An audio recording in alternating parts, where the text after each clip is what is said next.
नमस्कार दर्शकों, मैं हूं डॉक्टर शुक्ला, एक डर्मेटोलॉजिस्ट।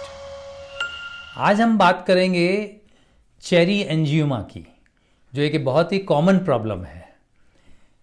मैं आपको बताऊंगा कि चेरी एंजियोमा क्या होता है, ये क्यों होता है, इसका कारण क्या है, इसके क्या सिम्टम्स हैं और इसका क्या इलाज है। देखिए, आपने अक्सर देखा होगा, खासकर जो 50-60 साल की उम्र से ज़्यादा हैं, उनकी बॉडी पे लाल लाल छोटे छोटे दाने से देखे होंगे आपने।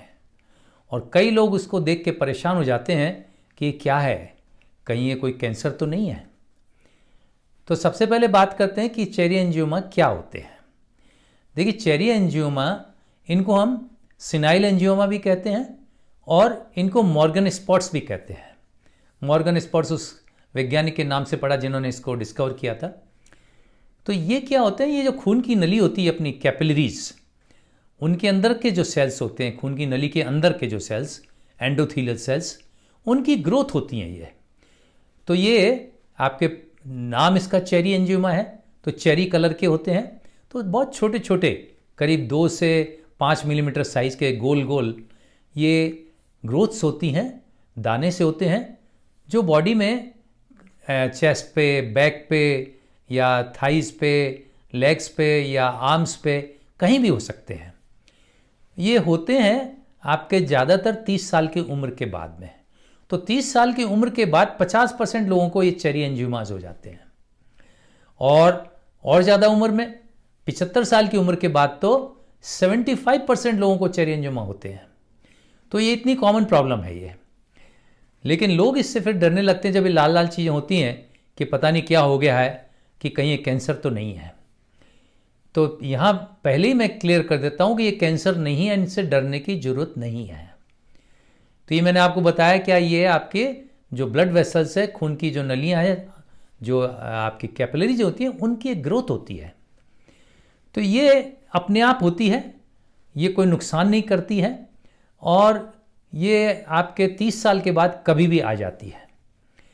ये बहुत सारी संख्या में हो सकती है, 2, 4, 10 कितने भी हो सकते हैं। और इनके कोई सिम्टम्स नहीं है, मतलब ना तो इनमें खुजली होती है, ना इनमें कोई दर्द होता है। हाँ, लेकिन ये है कि अगर इनके पास आपको कभी खुजली आवे, तो जो खुजली आ रही है वो इनके कारण से नहीं आ रही है, किसी और कारण से खुजली आ रही है। लेकिन अगर किसी और कारण से खुजली आ रही है, आपने खुजली कर दी, तो वहाँ उस एंजियोमा के ऊपर खुजली कर दी, तो फिर वो आप वहाँ से ब्लीडिंग हो जाएगी। तो इस बात का आप थोड़ा सा ध्यान रखें, क्योंकि ये खून की नलियों के हैं, इसलिए वहाँ पे ब्लीड हो जाएगा। तो ये वैसे तो एज के जैसे, इसीलिए इनको सेनाइल एंजियोमा कहते हैं, ये एज के साथ आते हैं। लेकिन कुछ और कारण से भी कभी ये आ जाते हैं। तो जैसे कि कुछ प्रेगनेंसी के अंदर भी दिखाई देने लगते हैं। तो प्रेगनेंसी में हो सकता है हार्मोन्स चेंजेस होने के कारण से ऐसा होता हो, या कुछ लोगों के फैमिली हिस्ट्री होती है, उन लोगों में भी देखने को मिलता है। कुछ जेनेटिक म्यूटेशंस होते हैं, उन लोगों में भी देखने को मिलता है।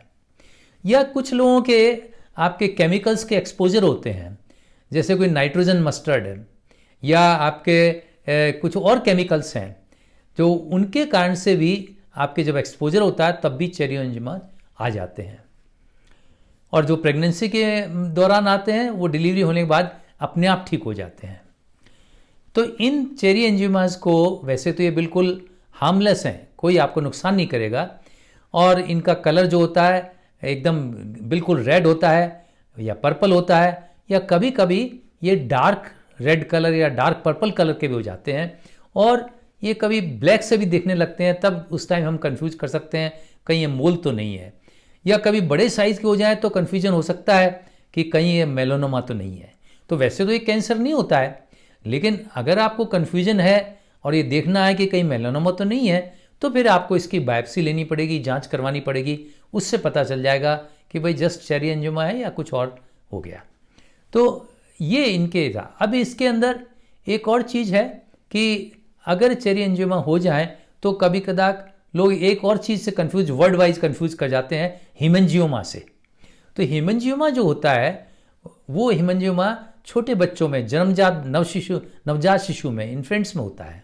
जबकि जो चेरी एंजियोमा होता है वो उम्र के साथ, बढ़ती उम्र के साथ होता है, 30 साल के बाद होता है। तो इनका मेन डिफरेंस है। तो एज के हिसाब से बाकी और डिफरेंस भी हैं। तो ये हीमेंजियोमा से बिल्कुल अलग है।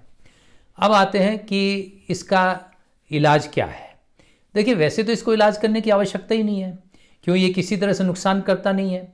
हाँ, अगर कॉस्मेटिक पॉइंट ऑफ व्यू से आप सोचें इलाज कराने की तो अलग बात है, आप इलाज करवा सकते हैं इसका।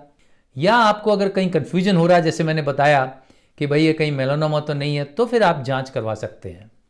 लेकिन अगर आपको इलाज करवाना ही है कॉस्मेटिक पॉइंट ऑफ व्यू से या किसी और कारण से, तो इसके इलाज में इनको हटाना पड़ता है, किसी दवाई से नहीं ठीक हो सकते। तो हटाने के लिए हम 2-3 चीज़ें इस्तेमाल करते हैं। एक तो इनको सर्जरी करवाने के नहीं हटाना, सर्जरी काट के नहीं हटवाना, क्योंकि एक चीज़ हटवा लीजिए काट के, लेकिन बहुत सारे होते हैं ये। तो इसके लिए या तो हम क्रायोथेरेपी करते हैं। क्रायोथेरेपी के अंदर लिक्विड नाइट्रोजन होता है, उससे हम फ्रीज कर देते हैं इनको, तो इससे ख़त्म हो जाते हैं। या हम इलेक्ट्रिक कॉर्ट्रिज से इनको जला देते हैं, तो एक एक के ऊपर अलग अलग लगा के और कॉर्ट्रिज से इसको जल जाती है। या फिर हम लेज़र से इनको ख़त्म कर सकते हैं। तो इसी तरह से ये तीनों वे में हम इनको यहाँ से समाप्त कर सकते हैं। तो आज के लिए बस इतना ही। अगली बार फिर किसी नए टॉपिक के साथ आपसे मुलाकात होगी। तब तक के लिए आपसे आज्ञा चाहता हूँ। वीडियो देखने के लिए धन्यवाद।